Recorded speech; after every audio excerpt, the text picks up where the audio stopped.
చాలా వచ్చాయి. నాగార్జునవి చాలా వచ్చాయి. బట్ అవన్నిటికంటే బెస్ట్ హనుమాన్ అని చెప్పాను. ఎందుకంటే తక్కువ బడ్జెట్ లో అంత అవుట్పుట్ ఇచ్చినారు కదా. సో గుంటూరు కారం చూసారా? అదే విధంగా అది బాగుంది, బాగాలేదని చెప్పకూడదు, బాగానే ఉండాలి కూడా. కొంతమంది ఫ్లాప్ అయిందని చెప్తారు. ఫ్లాప్ అయింది అది వాళ్ళ పాయింట్ ఆఫ్ వ్యూ లో, వాళ్ళకి ఆ స్టోరీ అట్లా అనిపించింది.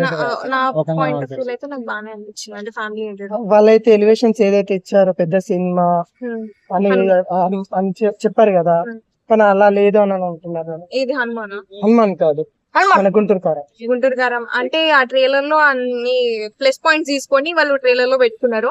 బట్ మూవీ చూసేసరికి కొంచెం డౌన్ అనిపించింది. హనుమాన్ మూవీ మనకి ఇండియా గర్వించదగ్గ మూవీ అని చెప్పుకోవచ్చు.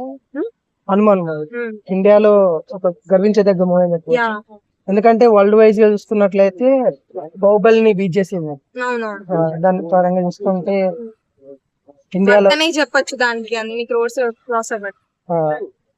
అంటే ఇట్లా మన తెలుగు ఇండస్ట్రీలో ఇప్పుడు చూసుకుంటే అవతార్ మూవీ అవి అలాంటి మూవీస్ రాలేదు. ఇది కొత్త జోన్ లో వచ్చింది. ఎలా అనిపిస్తుంది? బట్ ఎవరు ఎక్స్పెక్ట్ చేయలేదు ఆ మూవీ అంత హిట్ కొడుతుంది అనేసి. ఫస్ట్ అందరూ ఓన్లీ గుంటూరు కారం మాత్రమే బుక్ చేసుకున్నాను. నేను కూడా గుంటూరు కారంకే బుక్ చేసుకున్నా. దాని తర్వాత ఈ మూవీ గురించి కొంచెం పాజిటివ్ టాక్స్ వస్తుంటే ఒకసారి చూద్దాం అని వెళ్ళిన ఒక హ్యాపీ ఫేస్ తో బయటకు వచ్చిన. హనుమాన్ మూవీ చూడని వాళ్ళు కొంతమంది ఉంటారు కదా, వాళ్ళకి ఏం చెప్పాలి? డెఫినెట్లీ చూడాలండి. ఎందుకంటే ఇది ఇంకా ఫ్యామిలీతో చూడాలి. నేను చూసిన కొద్ది ఇంకోసారి మళ్ళీ ఇంకొక సీన్, అరే ఈ సీన్ నేను ఇక్కడ మిస్ అయినా మళ్ళీ చూడాలనిపిస్తుందని చూడొచ్చు. మనీ పెట్టడం తప్పులేదు. మనం పాప్కార్న్ కి పెట్టే మనీ మళ్ళీ ఇంకో టికెట్ కి పెట్టుకోవచ్చు అనిపిస్తుంది. ఎన్నిసార్లు చూసినా తప్పులేదు. మహేష్ బాబు కొత్త సినిమా అయితే 5 years తర్వాత వస్తుందని అంటున్నారు.